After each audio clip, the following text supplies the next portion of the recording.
轻量级国际拳王金腰带战。本场比赛场下3位积分裁判分别是王苏玉、赵延芳、周海涛。场上台裁插冷。女士们、先生们，全亚洲的拳迷朋友们，在接下来的黄金时间，牛栏山第4届中日拳王争霸赛头条主赛即将开始。For the thousands in attendance and the millions watching around Asia, live from Shanghai, China, ladies and gentlemen, are you ready for the golden time?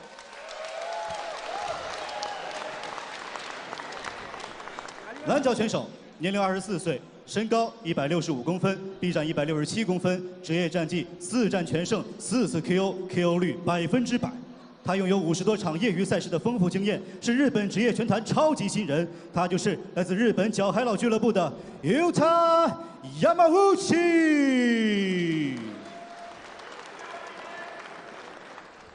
红角选手，年龄26岁，身高165公分，臂展168公分，职业战绩10胜3负1平，5次 KO 对手。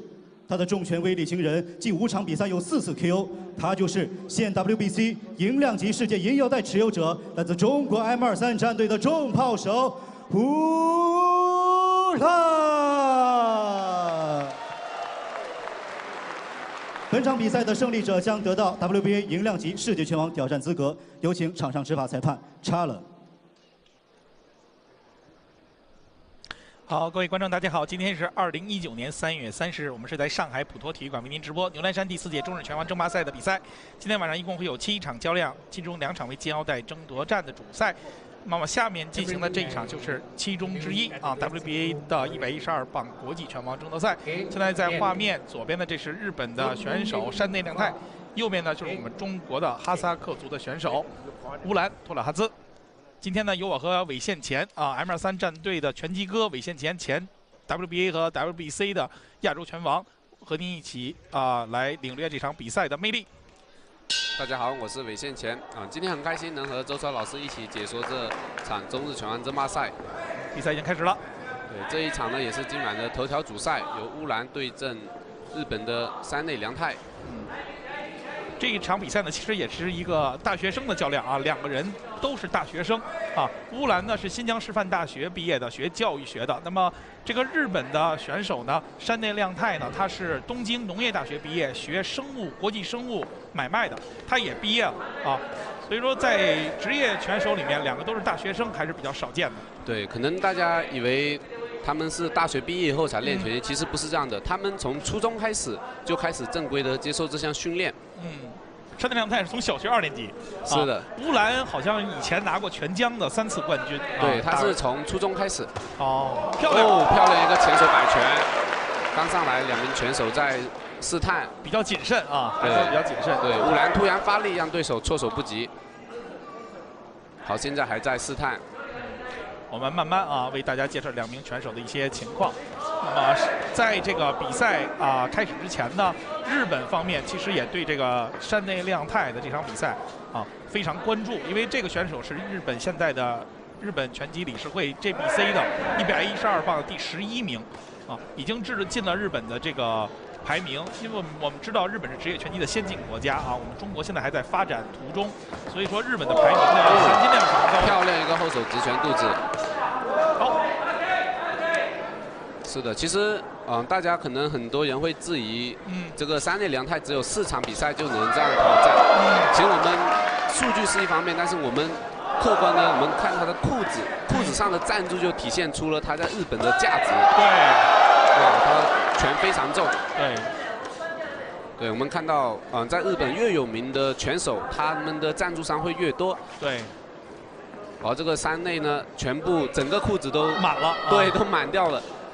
所以他也是被日本看作是下一代的这个，哦呦，非常重啊！来，看看，声音都听得清啊！这个左手的勾，哇，他现在是向左侧的这个稍微侧一下，然后左侧的勾，然后前手右手这个直，你看非常漂亮的后手摆拳，对，反击非常好看。对，这就是高手啊！大家可以看出来，跟前面的比赛是完全不一样的。是的，两个选手打的都是不落空啊。对，比较漂亮，乌兰的手拳，好看。哇，这真的是高手的对决，高手的较量啊！对，稍微有一点空当，马上反击。就是我在这个月啊，3月16号去名古屋，当时看这个田中恒成和田口良一的比赛的时候，当地就跟2个日本拳迷聊过，他们都知道中国有这场比赛啊，都知道这个山内要到中国来打比赛啊。那么包括日本那个 JBC 的很有名的这个裁判福地勇志也跟我聊过，说山内这个拳手降重还是比较厉害的，打得比较紧凑，尤其是他的击腹啊，非常有道理。对，我们看了第1回合就能感受到2名拳手的这个水平啊。其实我相信像这次乌兰和山内这场比赛呢，在中国本土上来说，绝对是最强的世界战以外最强的一场比赛了。看看刚才乌兰这2下，左手的摆，哇，对手这个拳非常结实。对手是右手的这个勾啊，左手的摆，对，左手的平勾平摆。哇，现在我是比较紧张啊，周老师，我觉得看着心里砰砰跳的。你跟乌兰应该是练过很多次了吧？你们练那个对练的时候。对，因为我们一个团队的，然后一个战队的，每天实战都是我们几个人在进行，所以相互都非常熟悉。但是我对乌兰还是非常有信心的。对，乌兰的进步现在真是让人突飞猛进啊，让人很难置信。对。好，现在是第2回合，2个人还是非常谨慎。对。可以看到2个人出拳的时候站得都非常稳啊，发力都是非常充沛的。对，每一拳都是势大力沉，而且距离呢也把控得非常好。对，2个人的距离都是非常好。漂亮的后手反击，2个人都不敢大意啊！现在。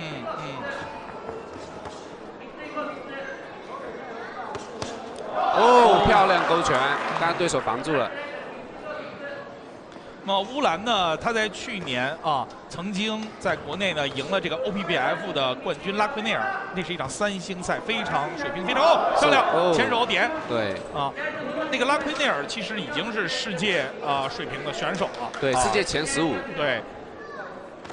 虽然这个山内亮太呢，他现在并没有进入世界的排名，但是他在日本能进入排名的话，也是水平非常高的。对。漂亮，乌兰。左手的一个对手的拳也非常刁钻啊！乌兰，其实乌兰像现在进攻要控制好自己的体能，因为这是一场马拉松式的12回合比赛。对，日本的选手非常有韧性啊。对。哇，真的4场比赛能达到这种水平，看来他以前漂亮摆拳900，他的业余经历也是非常厉害的。对。今天呢，其实到现场啊，日本的方面来了很多人，包括 JBC 日本 JBC 的这个本部长安和内刚啊，日本若林会的会长，漂亮！乌兰今天的左手看来比较舒服，2个直。对手这个反击对手的反击速度太快了。对，对手刚才这个左右直拳啊，也是非常清楚的。其实这个对手抓机会的能力比我想的要强很多。一个摆拳，乌兰要防住，乌兰要防住，不能大意。对，刚才这3下，对手这个技术还是不错的。啊，我们待会儿可以给大家介绍一下啊，这个山内亮太呢，曾经在小学5年级的时候呢，和6年级的时候拿过日本的U15和U16的冠军。他在高中的时候参加过日本的国体，当时输给了井上拓真啊，井上尚弥的弟弟啊，井上拓真现在是 WBC 118磅的世界冠军了啊。对啊，所以说他是在日本漂亮，乌兰后手很好，一个勾全部反击。哇，对手的能力也非常强啊。其实，小心，乌兰要防好。对手这个拳太刁钻了。对，乌兰应该拉开距离，不能和他打近距离，才能发挥乌兰的优势。双方互有，这一下不应该。对，双方这个互有命中啊，都是有很清晰的打击的。是的，而且拳非常重。对，2个人都有。这个乌兰还是应该小心一点。其实这个日本对手啊，在日本被看作是井上尚弥的下一代接班人。因为他现在4战全胜4 KO，这个战绩是非常厉害的，而且 KO 率也是100%。所以我相信这个对手目前来说也是乌兰遇到最强的对手之一了。对，这也是为他3点打一个对5步。如果能拿下这场比赛的话，我相信他下一场比赛更有自信的去挑战世界冠军。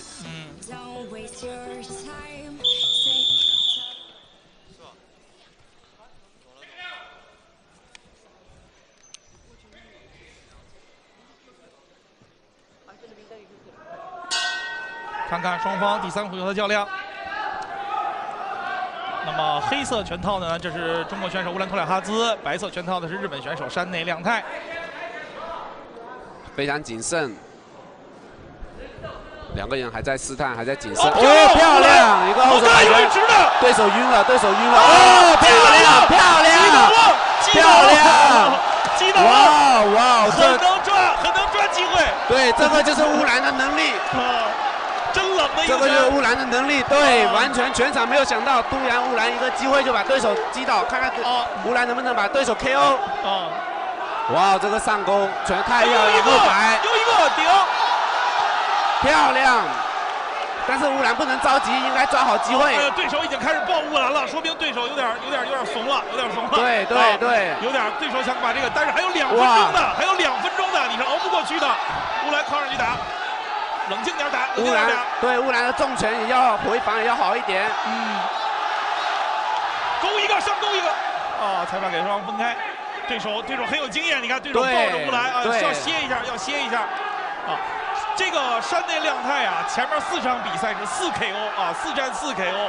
我相信这也是他打职业比赛以来第一次被击倒。所以说他是 KO 率100%的一个选手。刚才乌兰这个突然提速打了对手一个措手不及。对，所以这就是高手的一个比赛啊，只要一有机会，有节奏，哦，漂亮。先是后摆，然后上来，漂亮，差点将对手又击倒。但是乌兰也不能太急，抓好机会。这次这个山内亮太是属于日本角海老俱乐部的一个拳手，角海老俱乐部是在日本非常有名的啊，曾经培养过4个世界冠军。那么这次跟着山内亮太来的2个训练师都是日本的冠军级的训练师啊，一个是小国乙哉的前 IBF 122磅的世界拳王小国乙哉的训练师啊，另外一个是给田口良一当了10年的这个训练师的啊，都是非常强的。对，他们都是经验各方面、训练能力、训练水平非常高的。对，他们为什么能这么多人过来，也是非常看好山内亮太。对，乌兰不着急，有机会再重击。对，乌兰就是冷的，这种冷拳真是让人琢磨不透啊。对，所以我说他跟拜山坡完全是2个类型，拜山坡是像火一样的，乌兰真是一个像冰一样的，冰山一样，冰封一样的。对，突然就崩塌，让你措手不及。包括他打金子剑，上次这个擂台上打金子剑也是啊，左右2个勾，突然一个右手平勾，对手就倒了。一拳结束比赛的能力非常强。后摆没打上。对，很好。哇哦，这一场乌兰这一回合打得非常漂亮。哇，我们看到全瑞士海的 CEO 卢小龙也是非常激动啊，和我们的赵军女士。对。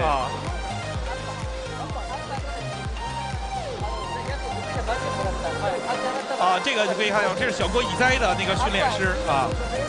好，乌兰状态非常好，看着。就这一个后手摆拳，又来一个。一个勾拳先是右手的勾然后左手的一个，这是摆吧还是直？勾拳，左手的勾。对，右手后手勾拳，非常刁钻。像这种勾拳的话，没有个10年8年的训练水平是基本打不出来。乌兰真是到了 M23以后，这个进步突飞猛进。是的。其实这次来了很多的日本关系者，包括这个日本这个金泽拳馆的老板兼见直幸也来了啊，卡西米的这个也来了。他说原来这个乌兰在他训练的时候被他那儿的18岁小孩打殷光贵打，但是没想到乌兰的这2年的进步，真是让人难以置信。对。我们看到红角角落下面这个是不是徐灿呢？哦，对对对，徐灿，对，非常激动，世界拳王啊。对，我们也看到徐灿也是给乌兰，应该在脚边，应该是在给他当助手。所以这也体现了我们 M23战队的一个凝聚力啊。每次比赛，我们几个师兄弟都会到现场，都会给打着这个队友去补气啊，传承，这也是一种传承。其实我觉得乌兰现在挺好啊，消耗对手，对吧？对手现在着急了啊，是的，想赶紧扳回来。我跟你先拉开距离，先消耗你。对。好，我们看到现在两个人的节奏又回到了刚开始都非常谨慎，但是乌兰也许一个我们眨眼的这个功夫就可以将对手击倒，都不一定。所以大家一定要非常详细的、非常仔细的去看这场比赛，目不转睛，对，含金量非常高的。对，2个教练，2名外教和我们的世界冠军徐灿都在场边啊，真的，弗兰克林和尼诺都在呢啊。对，这个是一个是带熊朝忠的，一个是原来先带这个徐灿的，现在徐灿也趴在那儿，徐灿露一个小脸在这右下角。对。因为我们每次到国外训练或者比赛，都是我们几个 M23，我们几个队友都一起连续非常漂亮，勾拳左右摆再加一个勾拳，哇，乌兰这个打他的时间差了，左右摆，打他的时间差了，哇，这个能做出这样的动作的都是非常非常难得的。这个当年好像打那个金子健就是这么打的吧？对，对手这个拳，对手这个架子没开啊，抱的还是比较紧。金子健当时是自己手放下来了，正好挨了一个后手摆拳，漂亮，直2个直。对，好，不紧不慢没关系，慢慢来。乌兰的战术执行的非常好。乌兰今天上半身摇闪没怎么打啊，主要是在打那个距离的时间差。但是乌兰的这个躲闪非常好，就1、2厘米一躲开，马上重拳过来，所以让对手也是措手不及。其实今年1月10号在 M23那个北京长福宫 M23拳馆的时候，那个场比赛，乌兰当时玩的那个菲律宾的选手真是不亦乐乎啊！对，就躲一点点儿，把自己的技术完全的发挥出来，对，淋漓尽致的发挥出来，那一场也是非常的漂亮。对，当时那个比赛。打就是乌兰就不打重拳，就玩对手啊。对，打完了以后呢，那个穆春祥的那个教练有机酱汁就跟我说小心这种拳太刁钻了，乌兰要防好。对，摇闪非常漂亮，下潜摇闪太漂亮了，勾他一个。没勾上的话就倒了。就是当时这个穆春祥的这个教练有机酱汁就说：“哎呀，2、3回合就应该停了。”就应该不打了，太危险了。说这个乌兰跟他的技术差距太大了，但是乌兰就没打那个重拳，就是玩他，这个拳全都在他脸上，那裁判没法停啊，对，急呀。好，我们看到现在乌兰2名外教也是在给他当助手。我们现场看到徐灿呢也是在不断的为他打气加油，在底下可能给他做上提醒。对，我们镜头面前可能看不清楚。乌兰就这一组啊，对，但我们在现场看得非常清楚。先左侧勾腹，然后在左侧的平勾击打对手的头部，一组大概5拳啊，调动对手的拳架。哇，乌兰现在的单拳能力是越来越强了，而且连续拳能力也非常强，这就是中国拳手力量，这就是 M23力量。M23现在俱乐部啊有4名这个外教啊，对，来帮助这些拳手训练。好，我们现在马上已经进入第5回合了，很快，好快啊！对，哇，勾拳肚子非常漂亮。对，乌兰还是很放松，防守也很严密。赛前这个山田亮太说我要打那个漂亮乌兰的腹部，结果现在被乌兰的击腹反而打得很难受。对，但乌兰的动作非常小，现在。漂亮，又一个。对，一个躲闪，马上出拳。乌兰的这个确实动作幅度小，但是他力量非常大。对，打得很脆。有一拳 KO 一拳定音的这个能力。所以他前面几场比赛都是 KO 的方式去获胜。我今天早上其实啊，当年在大连乌兰还没有签 M23的时候，当年在大连那个坚剑之星来的时候，漂亮，连续勾上来，有一个直的。哇，对手经验也是非常老道啊。直拳，击腹，直拳。左手探，对手要顶了一个。这就是重摆拳，漂亮来，又一个大鼓，这是徐灿，哇，徐灿也是在边上看得很激动啊，恨不得自己上去打是吧？对。而且包括我现在在解说，我的心都是砰砰跳的，因为我们 M23我们几个队员，只要不管是谁打，我们都会非常紧张，都会在现场，全部都会在现场观看。说实话，你们看他们出拳的时候，你们是不是也合着呼吸，觉得哎，这应该出右拳了，这应该出左拳了，对，就像我们自己在打一样。连续后手右拳。乌兰单手能力很强，连续能力也很强，但是要防好，要防好。日本选手开始反击，乌兰的左手一直顶着。但是我们发现乌兰现在空拳很少，基本没有什么空拳。对，他打得很有效率。对，你看效果很好。乌兰其实跟对手换拳吧，他的拳的效果总是比对手好一点。对，要防好啊，没事，走一下。这个不重，点上只是点上了。对，小心对手这个勾就完了。对，但是对手的勾拳呢？确实，客观来说还没有乌兰的刁钻。哇，这徐灿，我们的 WBA 世界拳王。对，徐灿的这个世界战啊，已经确认了。前两天啊，这个小文登萨 WBA 主席的文登萨和这个金东辉都来到了上海，那么和 M23 和全威斯海进行了商谈。徐灿的第一次卫冕战将在中国国内举行，那么我们就要等他的决定啊。刚才乌兰有一个左摆，乌兰连续直拳，连续乌兰的前手直拳命中对手。哇，全场看着都非常紧张。哇，徐灿很激动，跟我们的心情是一样的。徐灿在这儿拿椅子了。对。我估计徐灿这个拿了世界冠军以后回来，我觉得他比以前训练还刻苦了，有点强迫症吧。对，因为他平时我们一起聊天的时候，他也说，现在拿了冠军以后压力会更大，但是就像一个新的开始、新的篇章一样，未来会更长，所以压力更大，所以他必须要不断的训练来释放这种压力，对，来释放这种压力。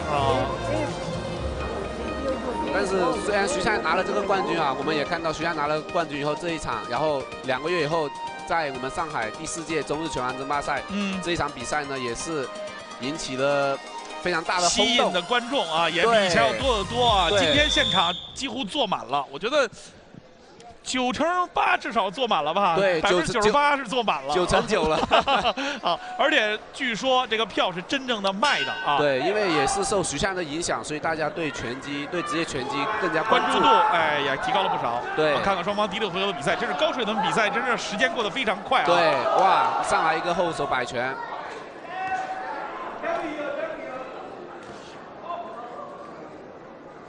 这就是高手的对决啊！漂亮！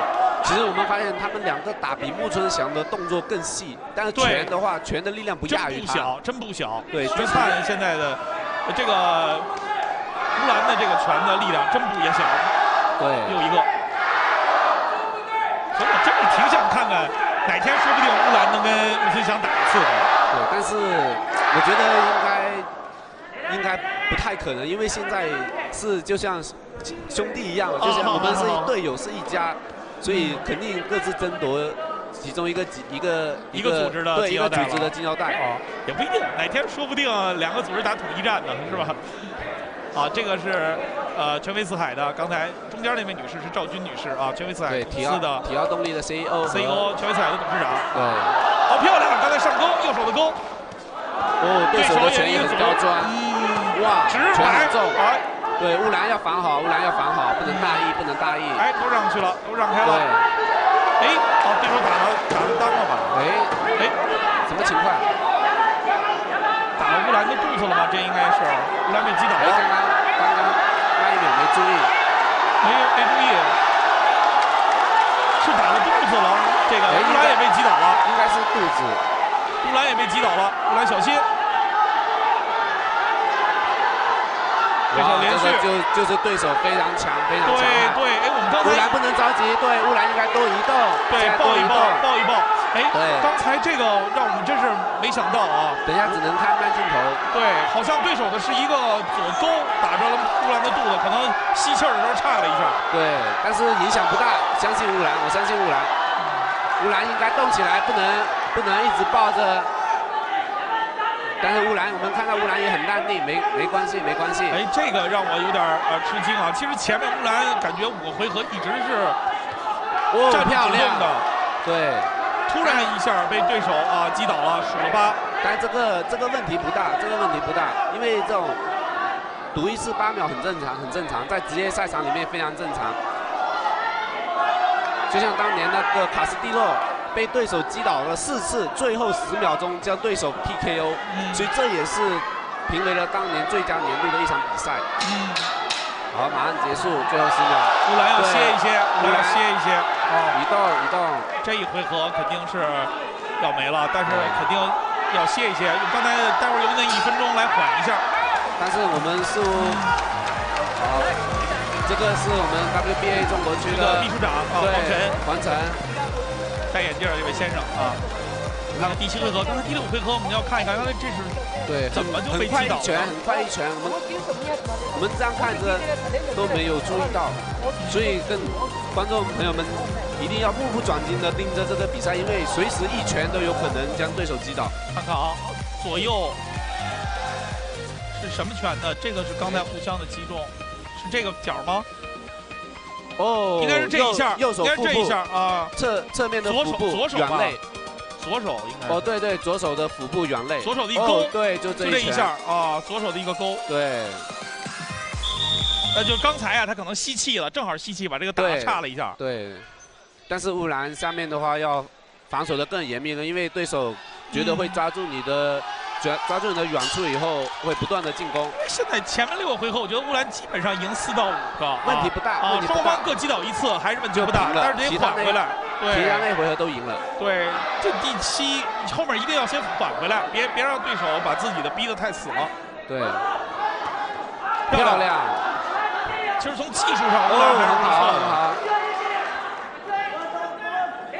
今天早上，其实我跟那个金田直幸在吃饭的时候还聊天啊。金田直幸就说，这个他当年其实挺看好乌兰的啊，没来M2 3天，当时在大连看了乌兰比赛，他说乌兰这个很有节奏，打得很有技术啊。但是乌兰去那儿训练的时候呢，当时状态很不好。但是乌兰回来以后进步的非常快啊，在2017年，当时你们一起去的吧？是的，在金泽啊。是的，当时我们几个，我和他和徐灿，还有拜山波啊，还有杨金星，我们几个还有李翔，我们一起在金泽一起训练，一起备战。然后大家都进步很快。哇，乌兰要防好，要移动，不能和对手打阵地战，因为对手上下结合，你看。打上面以后又打他的肚子，所以这样的话体能消耗的特别快。其实我觉得移动起来歇1回合，让你对手1回合也无所谓，对吧？你现在赢了这么多，歇1回合消耗对手1回合也可以，这个战术。所以我们看到日本拳手可怕之处就这样，我们也看到就在于这一点，他第1回合是这种节奏，最后1回合还能做到这种节奏，对，这个就是很可怕的。漂亮，漂亮，1、2、漂亮，后手摆拳，但是重量还是应该再加起来。对，乌兰技术上肯定很好。乌兰要加强腹部的防守，然后移动，因为对手现在主攻他的腹部，其实现在对手重拳都是在腹部，然后他其实那个直拳是调动他的，对，打他的头，相当于是做假动作一样。对，他其实这个左手直拳基本上是调动，调动。小心，现在体能消耗的很大，因为。肚子被打多以后，一个拳手对于体能消耗非常大。出来，对，别站在那里原地。对，现在完全进入对手节奏。歇一歇无所谓，这个可以歇一歇。很焦急，哇，徐灿也非常焦急，着急。对，因为他打就是像我们打一样，我们一个团队现在不管是哪个比赛都会非常。紧张，非常注意的，就像自己打那种状态一样的。乌兰这次是不是降重降的有点难受呢？我这2天跟他说话的时候，感觉他不是很爱说话，他是不是这次降重不是很好？这个没问题，因为他以前打比赛也是降这个体重，他降体重能力非常强，只是这对手漂亮右手漂亮，这对手确实非常强。所以我们看到对手的架子，看他的裤子就能看出他的水平。对。好，这一回合结束。这就是剑剑直幸啊，对，老先生，对，右边的。最开始就是和他合作的比较多，然后我们每年我们都会到他那里训练，或者他那里过来，我们一起相互训练。你去过几次金泽？去过2次，2次，一次打比赛，一次训练。对对。啊。啊，这边也是2个世界2边都是世界拳王的这个训练师。对对，很焦急，很焦急。看看后手，乌兰的后手，看看对手对手这个假动作做得太棒了。先击斧，然后后手的直拳进来。对，双方其实这2个训练师都是世界冠军的训练师啊，这边是尼诺和这个弗兰克雷，一个带徐灿的，一个是原来带熊朝忠的。对，这边是原来带小国乙哉和这个田口良一的啊。对，其实赛前我们都评判，就是说乌兰和山内这场比赛，山内这场比赛谁能掌控节奏，谁就赢得比赛。看来和我们所预料的差不多。因为现在谁都掌控不了对方的节奏。对，你想想啊，112磅这个级别，日本的水平是非常强的啊。像甭说有木村翔，还有田中恒成，对吧？田口良一也是这个级别了，现在。对。但是能现在在国内就能打出这种水平，我觉得像目前这一场水平，绝对在国内打出最高水平的一场中日对抗赛。那是肯定的。现在国内112磅，我觉得很难有人能跟乌兰对抗在国内。我觉得先不说级别，就是说水平，2个人的水平的接近，2个人漂亮，漂亮，跟上了，哎呀！哇！刚才连续的一个先是左直，然后是右手的一个勾，击斧，非常漂亮。又来一个，又给一个。再加后勾，乌兰好像乌兰的体能回来了，他在疲劳期过了，应该是我觉得。其实乌兰的后勾是比对手标准很多的啦，像这种近距离，乌兰随时可以打出后勾，而且乌兰的后手勾拳、后手摆拳杀伤力非常强。对，乌兰的节奏非常好，移动，一打就连续几拳。我觉得乌兰可能对对手的腹部的击打效果没有对手对他的腹部击打的效果好，对手可能击斧这个还是比较刁钻的。还是很辣的，但是乌兰的那个右手的平勾更有威胁。对，后手勾拳更有威胁，后手摆拳，漂亮。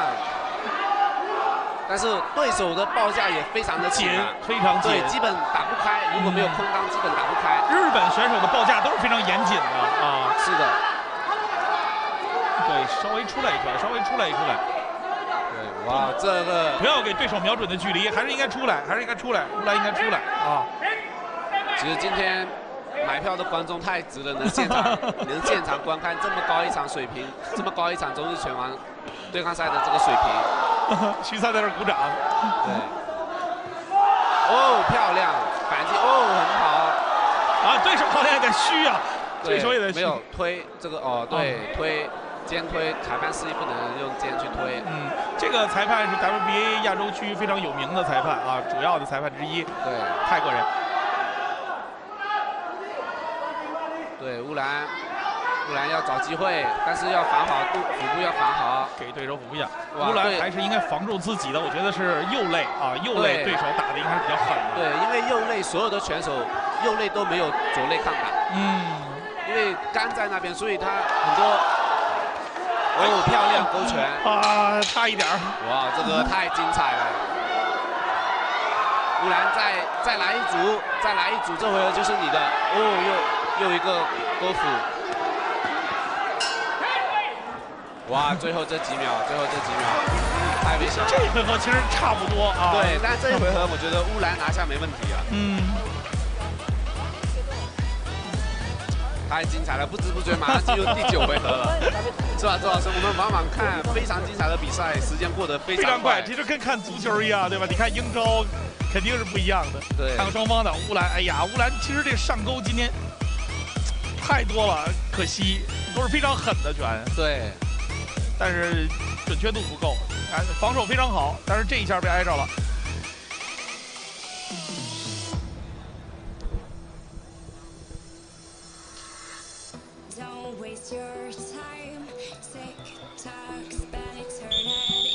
我们看到徐灿也是在角落，在角落，在围绳外的那个就是徐灿，在当助手。你看拿凳子、递水之类的。其实你们是不是在外面看着别人比自己打比赛都紧张？对，感觉有劲使不上是吧？对。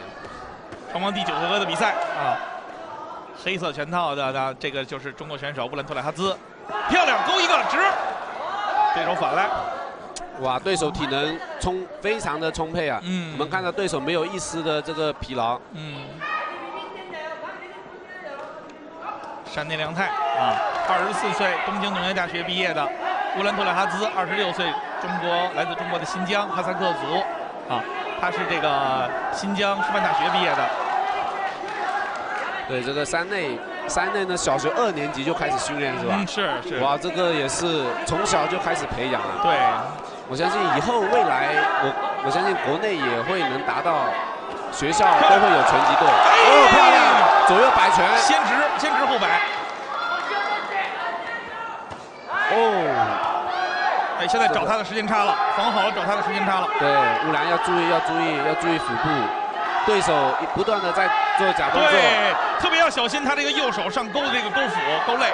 对，其实拳击啊，还是思考聪明人的运动。到这会儿就要想到对手是一个什么样的出拳的态势，怎么来还击。对，这山内亮太真不弱呀！你想想，那个拉奎内尔在日本 KO 了2个日本选手啊。这山内亮太只是日本 GBC 的第11，4战4 KO 啊 ，KO 率100%。虽然只是打了4场比赛，这是第一次他打12回合。看到这个战斗力就可以知道，112磅是日本的这个优势级别啊，对，在世界上都是非常有名的。哦，后手勾拳，我们看到乌兰主动搂抱，乌兰好像有点要喘一下，体能可能进入了一个疲劳期，应该到现在的话，应该差不多会过了，应该第7、第8会最累的。哇，乌兰要注意他的腹部，对，反击非常快，但是对手这个虚晃假动作，各种轻重也配合得非常好。好，很好。点，其实感觉对手好像是这样，对手的这个报价不严谨，乌兰能打中对手，但是乌兰的重拳出不来。对，哦，漂亮，后手摆拳啊，前正后摆。乌兰其实感觉对手防不行了，乌兰的点数很清楚，打得很清楚，但是乌兰这个这个重拳好像不出来。对，还是有点可能现在对，可能也是对体能的保护吧，因为后面还有3回合。哇，最后10秒，我们发现也是日本选手最后10秒都会发动一组猛烈的进攻。其实你看刚才乌兰的4、5拳都是非常清楚的，但是都击中了，对手却没事而已啊，抗击打能力啊。是的，这个山内亮太的抗击打能力也是非常强的，非常强。像前面第1还是第2回合那一次击倒，如果是普通选手的话，基本起不来了。是啊，对手还能缓回来。对，马上短几秒钟，马上就能缓过来。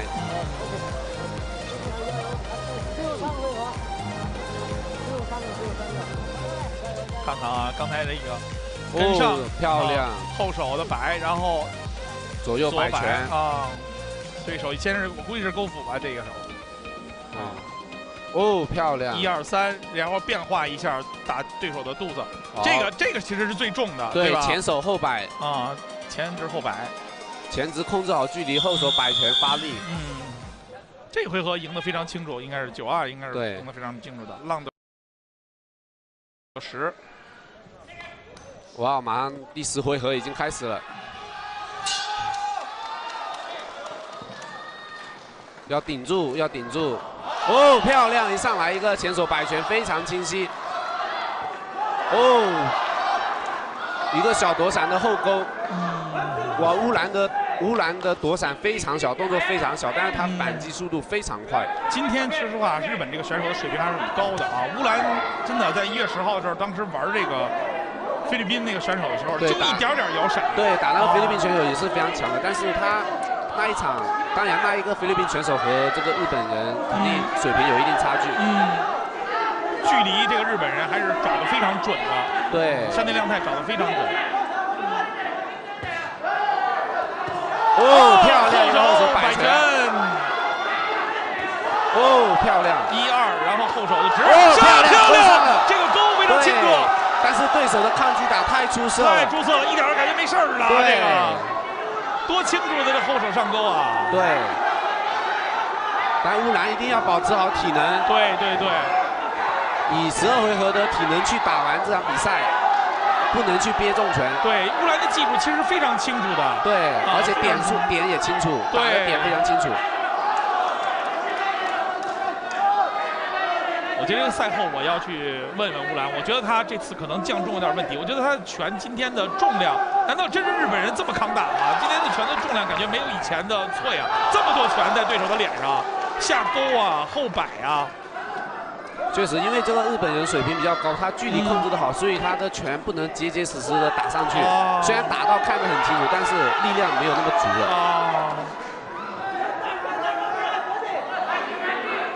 乌兰现在。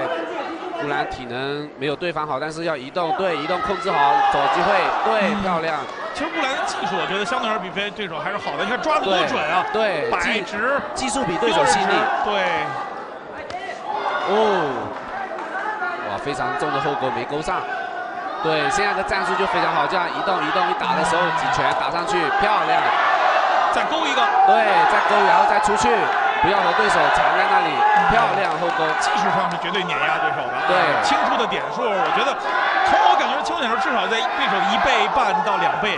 对对。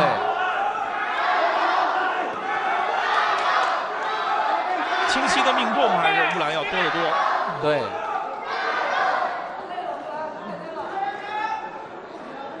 现在其实看到现在的我的心才慢慢放下来。哦，漂亮漂亮。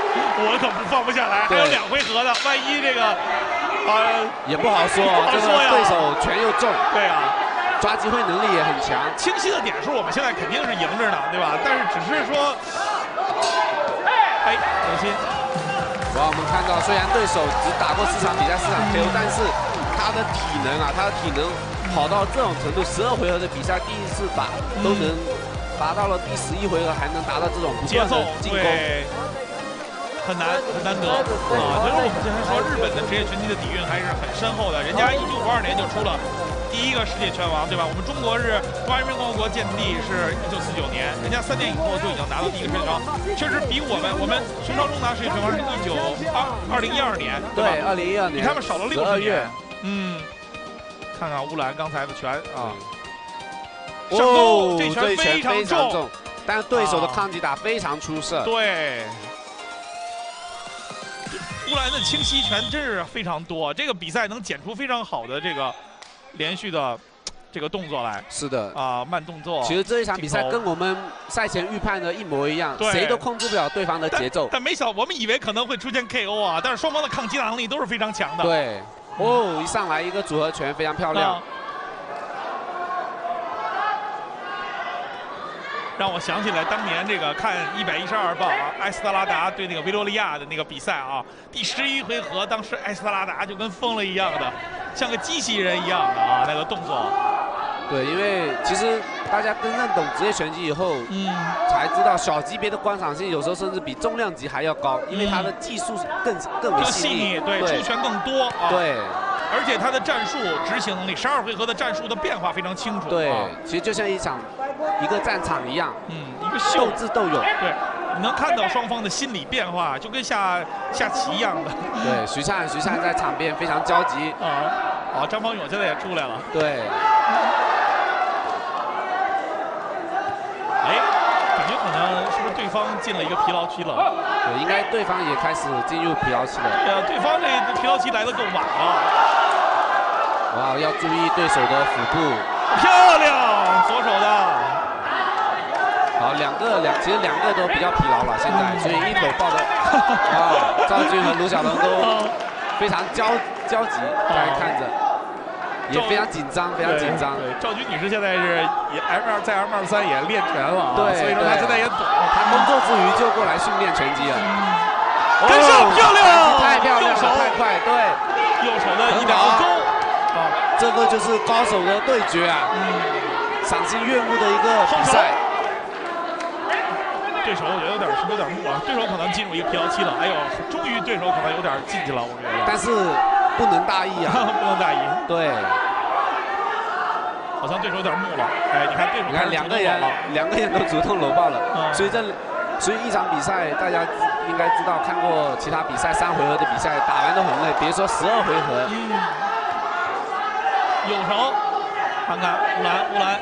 所以能打12回合的拳手呢，都是不单单是体能的一个体现，更重要的是一个意志品质加体能，加一个心理素质，各方面综合因素都非常强，你才能打12回合。对。当年我看你们好像训练早上5点半去昆明爬山是吧？对，昆明训练。哇，刚刚一个组合拳。对，当年我们在昆明的时候，我们经常会组队，和徐灿、乌兰、拜山、杨鑫，我们几个，然后经常大清早一起去爬山，爬完一起去吃饭，然后回来又休息，下午又继续实战。因为我们几个刚好对实战也是我们几个比较多。因为我们几个级别都差不多，所以都能相互实战，这个是我们团队最好的一点。就是对这个小拜可能稍微差点啊，跟小拜这个级别，哎呦，对哦，跟小拜这个级别比较少。对，其实杨欣欣这个也是一样的了，因为像小熊。当时熊哥也在的时候，熊哥和李翔、乌兰实战是吧？我也可以和乌兰，然后和徐灿，徐灿和我，然后和拜山，对，拜山和徐灿和杨欣欣实战，我们都相互级别都相互，所以刚好我们这一个团队是可以互相促进，对，非常非常好的。所以每次比赛不管在哪里比赛，国内国外也好，我们都在一起训练，每次比赛都能出现。好的，看看啊。对手的一个空哦，这个上反击太快了，又一个右摆，哇，对手反击也非常快。对，看先是一个前直后摆，后摆有点蹭，但是前直打得非常清楚。我觉得到今年到目前为止，绝对是国内水平最高的一场比赛了，职业拳击。当然徐灿那场也高，但是徐灿那场是在美国，对，我说的是国内。对。即将进行本场比赛的最后一回合。因为你比赛打得好，水平高啊，我相信日本选手就是输了，他回去他觉得他自己也有成果，也有这个收获。对啊。因为你能在国外跟一个高水平的选手打完了以后，对你的心理的成熟，他又第一次又打12回合，对心理成熟也是非常好的。而且他跟乌兰这样的世界有排名的选手能够互相击倒一次，我觉得对于这个。山内啊，他也是一种进步，提高自信，对，提高自信。世界上拳击界有很多这样的事情啊，双方可能还会有2番战呀，或者是到更高水平上，也许可能3、4年以后，两个人都拿了世界头衔，或者是他最后对手可能会挑战乌兰，或者乌兰最后挑战他，都是会出现的。对，就这样动一下，抱一下，过了。其实乌兰这一场比赛一点问题没有。对，我觉得基本上。对手有2个回合吗？对手有2到3个回合，可能也就到目前为止。对，相互击倒平了，然后对手应该能有个3个回合左右，我觉得。对，我觉得最多有3个回合。漂亮！后手直拳啊，前摆后直。但是对手的抗击打能力太出色了。对，真强。到12回合了，还能有这种节奏，还能有这种抗打。对。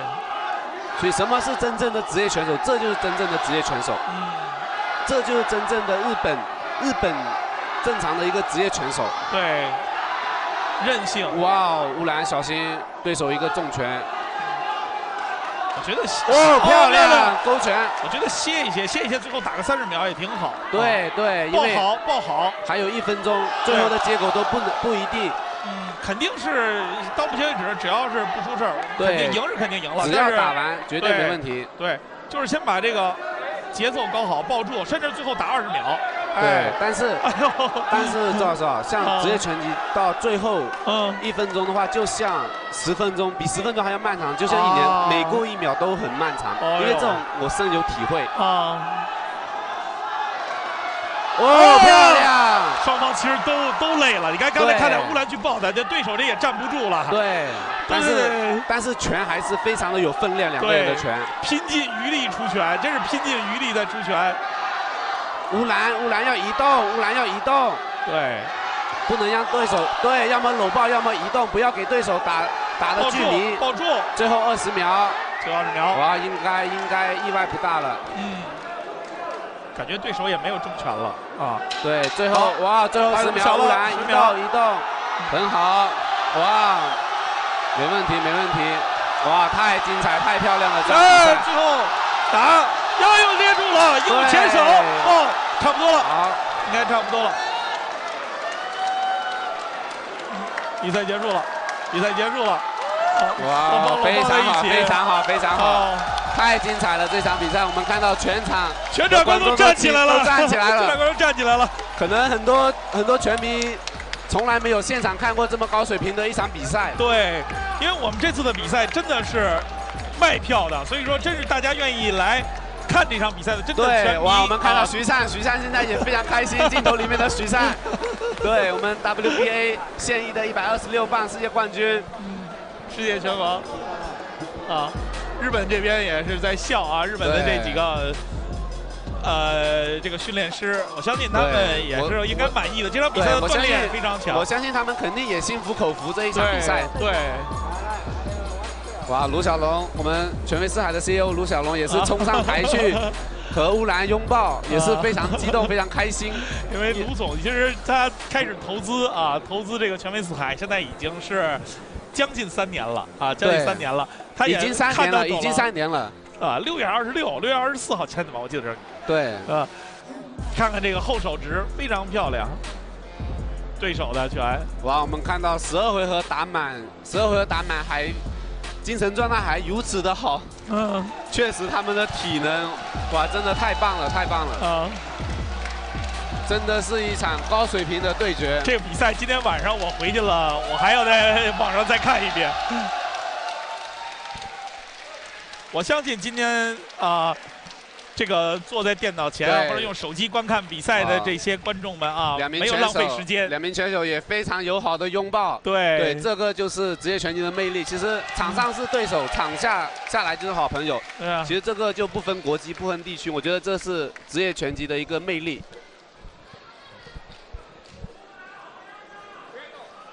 我们看到乌兰的眼睛也是已经肿了。哇，这个小拳迷也是看着目不转睛。不仅有针锋相对的对手，还有惺惺相惜的英雄。把掌声送给2位英雄。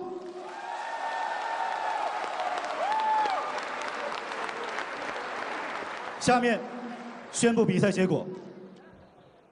经过12回合的激烈比拼，3位裁判给出以下评分：1号裁判115比112。2号裁判117比109，3号裁判117比109。比赛结果，红方乌兰。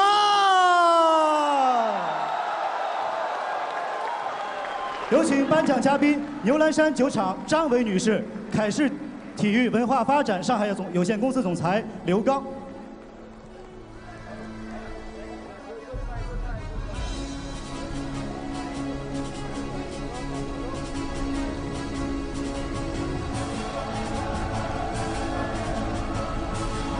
WBA 银量级国际拳王乌兰。